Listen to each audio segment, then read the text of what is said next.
네, 안녕하세요. 저는 네이버 클로바의 리더 김경민입니다. 오늘 여러분들께 말씀드릴 내용은 라인 월렛 추천 시스템 2.5배 올린 이야기예요. 먼저 라인 월렛 추천에 대해서 말씀드리도록 할게요. 아마 대부분 다 처음 들어보셨을 수도 있어요. 이 라인 월렛 추천이라고 하는 것은 무엇일까요?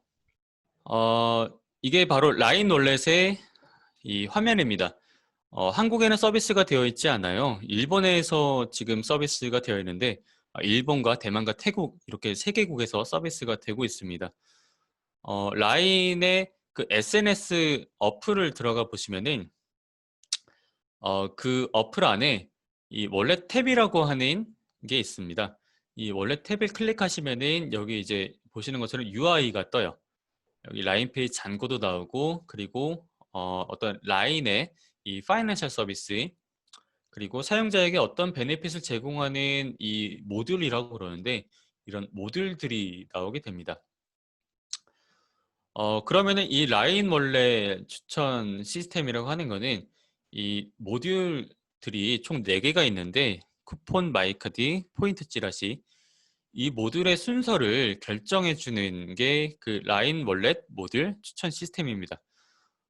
예를 들어서 이 첫 번째 모듈의 사용 확률이 이 95%라고 하고 그리고 두 번째 모듈이 사용률이 80%라고 한다면은 이 첫 번째 모듈을 최상단에 올려주고 두 번째 모듈을 그 두 번째 그리고 그 아래는 사용 확률이 낮은 모듈들을 배치하는 것이 바로 추천 시스템이 하는 역할이에요. 그러면은 이 모듈 추천을 과연 어떻게 했을까요? 저희는 과거 행동 기반 예측 알고리즘을 사용을 했습니다. 지금 사용하고 있는 추천 시스템들이 다 이 과거 행동 기반 예측 알고리즘으로 볼 수가 있긴 하죠.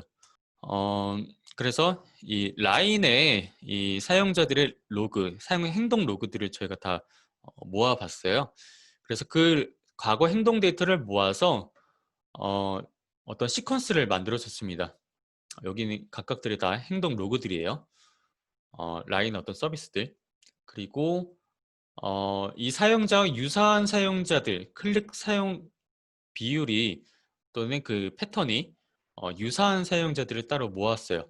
그래서 크게 두 가지 로그를 사용했습니다. 행동 로그와 유사한 사용자 이 정보를 사용했는데 이 두 가지 정보를 이 트랜스포머라고 하는 모델에 입력으로 넣어줬습니다. 이 트랜스포머라는 모델은 굉장히 요즘에 핫한 모델이에요. 랭귀지 랭귀지 모델 NLP 때도 많이 사용하고 그리고 음성 인식 그리고 번역기, 챗봇 등등등 거의 대부분 요즘 이 트랜스포머 모델을 사용을 하고 있어요. 그러면은 이 트랜스포머의 입력으로 넣어줘서 이 아웃풋은 다음에 사용자가 클릭할 모듈이 나오게 됩니다. 예를 들면 쿠폰 모듈에 클릭할 확률이 70%이고 가장 높습니다. 이런 결과가 나오게 되는 거예요. 그러면 이 나온 결과들을 저희가 내림차순으로 정렬해서 어, 사용자에게 보여주게 되는 겁니다. 이렇게만 하면은 정말 쉽죠. 금방 끝날 것 같아요. 추천 모델 만드는 게. 그렇지만 이 추천 시스템 만드는 것은 다른 머신러닝 문제와는 다릅니다. 어떻게 다르냐면은 이 데이터가 바이어스가 많이 껴있는 거예요. 우리가 수집하는 로그에는 항상 비밀이 있어요. 어떤 비밀이 있냐면은 사용자가 주어지면은 그 행동 로그가 있겠죠. 그리고 그 사용자의 어떤 그 클릭 로그도 있을 거예요. 사용자 클릭 로그와 행동 로그, 어떤 뷰나 뭐 클릭이나 어떤 뭐 구매 같은 것들이 주어지면은 저희가 그 행동 로그로부터 사용자가 다음에 클릭할 모듈을 맞추게 되는데 근데 이 클릭 로그라고 하는 것이 굉장히 바이어스가 심합니다. 컨텐츠 내용과는 관련 없이 그러니까 이 모듈이 어떤 뭐 찌라시냐, 포인트냐, 쿠폰이냐 이런 거 상관없이 사용자들이 그냥 원래 탭의 최상단에 있는 모듈 클릭을 한다는 거예요. 얼마나 자주 클릭하냐면 두 번 중 한 번은 이 최상단 모듈, 첫 번째 모듈을 그냥 클릭을 해요. 그리고 두 번째, 세 번째, 네 번째에 위치하는 모듈들은 거의 잘 클릭을 하지 않는 경향이 있습니다. 이에 따라서 노출 위치에도 빈익빈 부익부 현상이 생기게 되는데요. 사용자가 첫 번째 위치의 모듈을 많이 클릭하면은 첫 번째 모듈에 노출됐던 모듈은 클릭 로그가 많을 거예요. 그리고 그 아래쪽에 있었던 저 아래쪽에 있는 모듈들은 상대적으로 클릭 로그가 적을 거예요. 이런 상태에서 그냥 딥러닝을 가지고 학습하면은 데이터에 바이어스가 있기 때문에 이 모델은 클릭 로그가 많은 모듈을 사용자가 좋아하구나라고 예상해서 다음에는 최상단에 배치하고 클릭 로그가 적은 모듈은 사용자가 별로 좋아하지 않는구나라고 해서 다음에도 최하단에 배치할 확률이 높게 됩니다.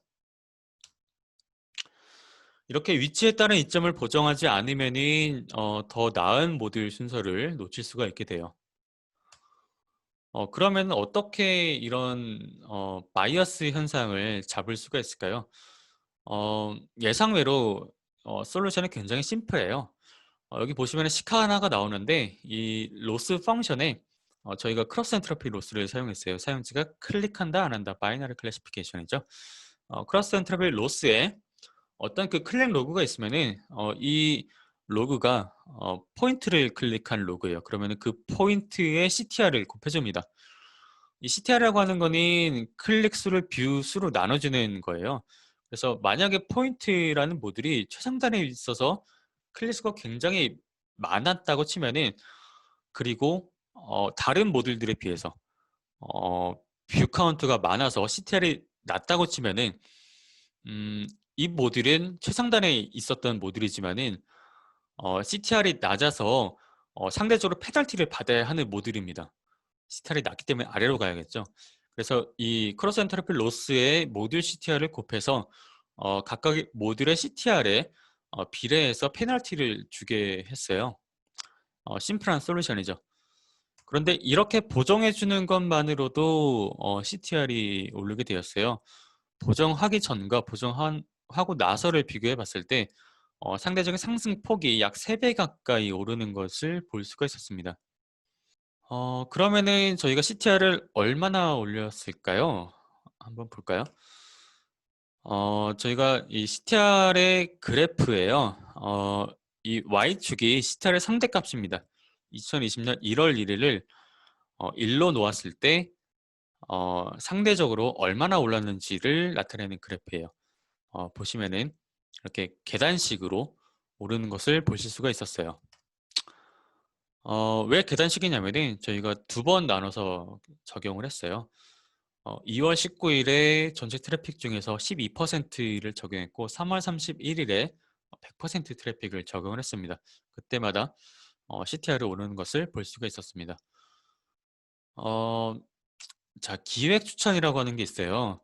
아까까지 제가 말씀드린 거는 자동 추천입니다. 모델이 어떤 사람에게 어떤 아이템을 보여줄지에 대해서 자동으로 계산을 했던 건데 이 기획 추천은 사람이 그냥 손 추천하는 거예요. 그냥 감으로 추천하는 거죠. 자, 그러면은 이 기획 추천과 자동 추천 사이에 무엇이 더 좋았을까요? 저희가 그 어, 대결을 알 수 있었던 그런 상황이 있었습니다. 이 그래프를 보시면 이건 클릭수예요. 그 원래 탭 모듈의 클릭수인데 4월 16일 이후에 클릭수가 갑자기 급격하게 줄어드는 것을 볼 수가 있었습니다. 왜 급격하게 줄어들었냐면요. 그 전체 트래픽 중에서 28% 트래픽이 최상단에 쇼핑 모듈, 새로운 모듈을 노출을 시키기로 이렇게 기획 모듈을 만들어 봤어요. 그래서 사용자들이 이 쇼핑 모듈을 좋아하면은 괜찮은데 이 쇼핑 모듈을 많이 사용하지 않아서 이 28% 트래픽에 대해서는 클릭 수가 상대적으로 떨어졌던 겁니다. 그래서 이걸 어떻게 해야 할까 논의를 거치고 이 쇼핑 모드를 최상단에 있는 거를 내리자라고 결정을 했어요. 그래서 이 쇼핑 모드를 기획 모듈로 들어간 거죠. 최상단에서 내리자 4월 22일부터 클릭 수가 회복되는 것을 볼 수가 있었습니다. 그리고 그 회복이 되어서 지금까지의 클릭 양인데요. 클릭 양을 보면은 좀 더 예전에 비해서 많이 오른 것을 볼 수가 있었습니다. 지금까지 제가 모듈 추천에 대해서 말씀을 드렸어요. 그 모듈이라고 하는 거는 각각의 모듈들마다 아이템들을 가지고 있어요. 아까 그 쿠폰 같은 경우는 쿠폰 모드를 가면 하나의 쿠폰 모듈 안에 가로의 방향으로 아이템들이 또 나오게 되면 유튜브를 생각하시면 될 것 같아요. 유튜브를 보시면은 이 세로 방향으로 어떤 주제들이 나오게 되죠. 그리고 각각의 주제들마다 가로 방향으로 영상들이 나오게 됩니다. 지금 라인 월렛의 지금 그 UI 보여주는 방식도 이와 같은 방식인데요. 지금까지 세로 방향으로 추천해 주는 것에 대해서 말씀을 드렸던 반면에 저희가 가로 방향으로도 추천을 해줘야 된다라는 것을 깨닫게 된 계기가 있었습니다. 요즘에 코로나 때문에 다들 힘드시죠? 이 코로나가 올해 초부터 시작이 되었는데요. 이 일본에서도 코로나 영향을 많이 받았어요. 어떤 것이 받았냐면은 이 각각의 모듈들마다 아웃도어 모듈이 있어요. 여기 보시는 것처럼 쿠폰과 마이카드가 아웃도어 모듈인데요. 이 아웃도어 모듈이라고 하는 것은 사용자가 이 스마트폰을 들고 라인 월렛을 켜고 이 상품들을 가지고 밖으로 나가서 상점을 가거나 아니면은 어디 백화점 같은 데 가서 직접 사용해야 되는 그런 상품들이에요. 이런 아웃도어 상품들은 코로나의 영향으로 사용자 수가 급격하게 줄어들었습니다. 여기 보시면은 이 3월 26일부터 떨어지는 것을 볼 수가 있었는데요. 이 3월 26일이 어떤 날이었냐면은 일본이 올림픽을 연기한 날이었습니다. 찌라시도 마찬가지로 아웃도어 모듈이에요. 우리가 아는 찌라시입니다. 이거는 뭐 하이마트 같은 데 가면은 찌라시 같은 거 주죠. 몇 퍼센트 할인 쿠폰. 일본이 이런 찌라시를 굉장히 우리나라에 비해서 많이 사용해요.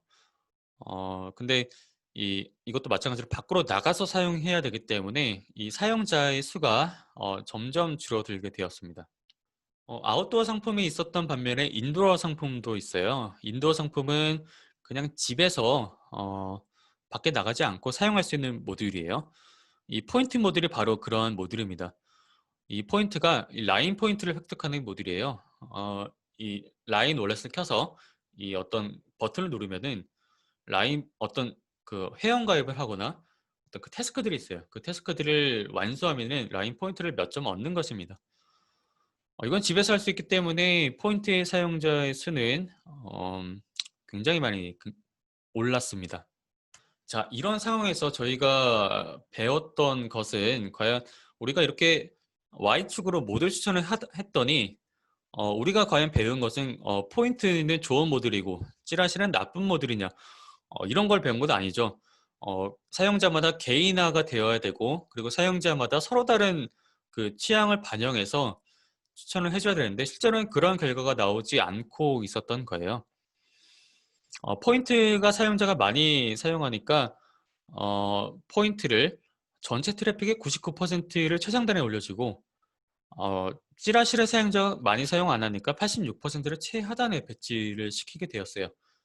그런데 이 찌라시나 쿠폰이나 마이카드에서도 사용자가 정말 원하는 상품이 있을 거고 그런 상품들을 그 취향을 잘 반영해서 최상단에 올려줘야 되는데 단순히 그냥 Y축으로만 솔팅하게 되면은 모듈들 간의 어떤 편향성이 생기게 되는 그런 현상을 볼 수가 있었습니다. 그래서 저희가 아이템 추천도 그러니까 이거 X축으로 그 가로 방향으로도 추천을 해주는 거예요. 이 아이템 추천도 같이 이루어져야 된다는 것을 깨닫게 되었고요. 그래서 5월 달부터 이 X축으로 쿠폰에 한해서 추천을 시작을 하게 되었어요. 5월 7일부터는 안드로이드를 타겟으로 했고요. 그리고 5월 21일부터는 이 iOS에 대해서 추천을 해주게 되었습니다. 이 X축에 대해서 추천은 조금 다른 방식을 사용했는데요. 제가 그래프를 사용을 했습니다. 여기 보시면은 어, 오른쪽에 이제 그래프가 있어요. 이 왼쪽에는 각각의 사용자들마다 어떤 쿠폰을 사용했는지에 대한 어떤 그 시퀀스 로그가 주어지게 되고요. 그리고 이 시퀀스 로그가 원래는 딥러닝을 사용하거나 아니면 콜라로 필터링을 사용하게 되면 이 시퀀스만 가지고 또는 이 사용 시퀀스가 아니라 그냥 클릭했다 안 했다의 정보만 가지고도 사용을 하게 되죠. 그런데 이 그래프를 사용하게 되면은 단순히 그냥 시퀀스만 클릭했다 안 했다 뿐만이 아니라 연결성이 생기게 돼요. 그러니까 이 각각의 인스탄스들이 서로 연결이 되는 겁니다. 로그들이 연결이 돼요. 저희가 이런 그래프를 만들어서 모델에 넣어주게 되는데요. 근데 이런 모델을 또 처리할 수 있는 어떤 테크닉이 또 필요해요. 저희가 지난해 렉시스에 발표했던 이런 모델인데요. 이 모델은 이 왼쪽에 보시면은 이 트라이파타이트 그래프를 입력을 해봤습니다. 이 트라이파타이트는 그룹 노드와 유저 노드와 아이템 노드로 구성이 되어 있는데요. 이 그룹 노드는 저희가 이 SNS이기 때문에 사용자가 속한 그룹을 알 수가 있어요. 그래서 그룹과 사용자 사이에 연결을 해주고 사용자와 아이템 사이에 또 연결을 해줍니다.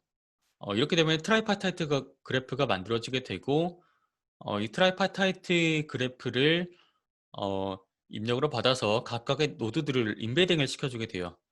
이 임베딩하는 방법은 그냥 일반적인 딥러닝을 사용을 했습니다. 그 MLP 같은 것을 그냥 사용을 했어요. MLP를 사용해서 이 초기 이니셜라이제이션을 해주면은 이 각각의 노드들은 서로 연결이 되어 있으니까 프로파게이션 과정을 거칠 수가 있어요. 그러니까 네이버드라고 그러죠. 그 나와 인접한 노드들은 서로 임베딩이 섞이게 되는 겁니다. 이걸 스무딩이라 그러는데 이렇게 됐을 때 서로 인접한 노드들은 서로 영향을 받게 돼요. 아까 제가 말씀드린 것처럼 이 딥러닝과 기존의 콜라르 필터링 방식은 각각 인스탄스들이 서로 연결이 되어 있지 않아요. 이 딥러닝 또는 그냥 일반적인 추천 시스템이 추천하는 방식은 이 임베딩을 다 계산해서 가장 마지막으로 유저와 아이템 사이에 스코어를 계산해 주는 겁니다.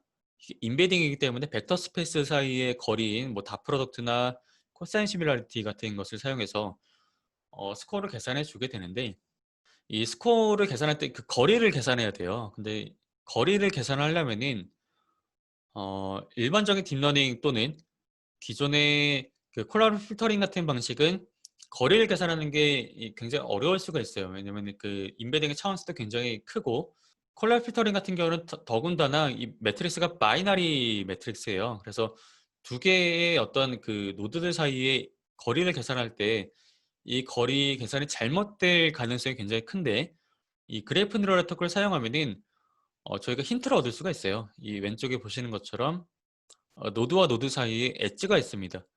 그러면은 이 아이템 노드는 이 해당 유저와 이렇게 한 스텝, 한 홉으로 연결이 되어 있고 그 다음에 이 아이템과는 두 홉으로 연결이 되어 있고 이렇게 그래프상에서 어떤 그 거리를 계산할 수 있을 만한 힌트를 얻게 됩니다. 그냥 이게 한 스텝, 두 스텝 이렇게 그냥 단순히 이렇게 사용하지는 않고 여기 있는 딥러닝이 이 그래프를 입력으로 받아서 노드와 노드 사이의 거리를 계산을 해주게 돼요. 이게 바로 그래프 뉴럴 네트워크가 다른 일반적인 그 추천 모델에 비해서 성능이 더 좋게 나오는 이유이기도 하고요. 이 그래프 뉴럴 네트워크를 사용하면은 콜드 스타트 문제를 좀 더 잘 해결할 수가 있어요.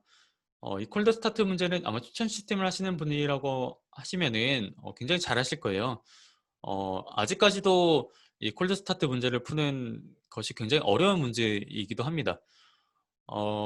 이 콜드 스타트 문제가 두 가지 발생할 수가 있는데 사용자가 처음 들어왔을 때 또는 아이템이 처음 들어왔을 때 이 사용자와 아이템이 들어오게 되면은 기존에 과거 로그가 없어요. 그러면 로그가 없는 상태에서 이 사용자 또는 이 아이템을 어떻게 추천해 줘야 될지의 어떤 힌트를 얻는 방법이 기존에 별로 없었습니다. 그런데 이 그래프를 사용하게 되면은 저희가 아까 말씀드렸다시피 그래프상에서 엣지를 통해서 이 거리를 계산할 때 어떤 힌트를 얻을 수가 있어요. 아이템 같은 경우로 한다면은 어떤 같은 카테고리라든지 아니면 비슷한 이미지라든지 이런 그 피처를 계산할 때 저희가 힌트를 얻을 수 있는 것들이 있고요. 어 지금 아까와 같은 케이스는 그룹이었습니다, 그룹. 어떤 새로운 사용자가 있으면은 그 사용자가 속한 그룹을 통해서 이 사용자의 취향을 좀 더 힌트를 얻을 수 있는 어 방법을 이 그래프 롤러토크를 사용해서 저희가 얻어봤고요. 그랬을 때 이 성능을 보면은 이 그래프 롤러토크를 사용하면은 이 그래프 롤러토크를 사용하지 않았을 때에 비해서 성능이 조금 더 오르는 것을 볼 수가 있었어요. 상승폭인데요. 이 탑 파퓰러 추천 대비 CTR 향상이에요. 이 그래프를 사용하지 않았을 때는 약 34% 저희가 올릴 수 있었는데 그래프를 사용했을 때는 46% 가까이 성능을 향상시킬 수가 있었습니다. 추천 시스템을 해보신 분이라고 하면 이 탑파퓰러 추천이 굉장히 강력한 베이스라인이라는 것을 아마 아실 거예요. 그러니까 전체적으로 개인화 추천이 아니라 그냥 인기 있는 아이템을 그냥 보여주는 거예요. 비개인화 추천으로 모든 유저에게 똑같이. 그런데 그게 성능이 굉장히 잘 나옵니다. 그럼에도 불구하고 이 그래프를 사용하면은 이 탑파퓰러 대비 성능 대비 약 46% 가까이 올릴 수가 있었습니다. 그리고 저희가 또 하나의 평가 매트릭으로 얼마나 다양하게 추천을 해줬느냐, 다이버시티를 봤는데요. 개인화 척도를 봤어요. 그러니까 제가 한 일본의 6천만 명을 대상으로 추천할 수가 있는데 그 6천만 명이 정말 개인화 취향을 반영해서 서로 다른 추천 결과를 받았는가, 아니면은 그냥 다 빈번하게 등장하는 아이템을 추천받았는가, 이 두 가지 케이스에 대해서, 그러니까 비개인화 정도와 개인화 정도 사이에 얼마의 개인화 척도를 가지고 있는지를 본 건데, 이 그래프를 사용했을 때는 개인화 척도가 1점 만점에 0.85 정도가 나왔고요. 그리고 그래프를 사용하지 않았을 때는 0.14가 나왔습니다. 그리고 이 아이템 커버리지도 아이템 인벤토리 중에서 몇 퍼센트 가까이를 실제로 추천에 내보냈는지에 대해서 본 건데, 이 그래프를 사용했을 때는 93%를 추천해 줬고요. 그리고 그래프를 사용하지 않았을 때는 정말 빈번한 추천 2% 가까이를 추천해 줬어요. 그러니까 이거는 이 콜드 스타트 문제, 그러니까 콜드 아이템 그리고 사용자 개인화를 잘 반영하는 모델이었다 라는 것을 알 수가 있었습니다. 저희가 이 개인화 추천의 영역을 확장을 하고 있어요. 일본뿐만이 아니라 태국, 대만, 그리고 쿠폰 또 모듈 추천뿐만이 아니라 라인의 메인 메뉴 또 페이오웨이라고, 이거는 아웃바운드예요. 사용자의 그 채팅방에 광고를 보내주는 겁니다. 이거 유저 필터링 같은 거예요. 그리고 이 라인 파이낸셜 서비스, 라인의 복구펀이라고, 이것도 마찬가지로 아웃바운드인데 다양한 도메인에 대해서 저희가 추천 모델을 적용을 해보려고 하고 있고요. 오늘은 제가 여기까지 말씀드리지만 저희가 좀 더 많은 재밌는 결과들을 더 내서 다음에는 더 새로운 내용으로 찾아뵙도록 하겠습니다. 네, 그러면 여기까지 하겠습니다. 감사합니다.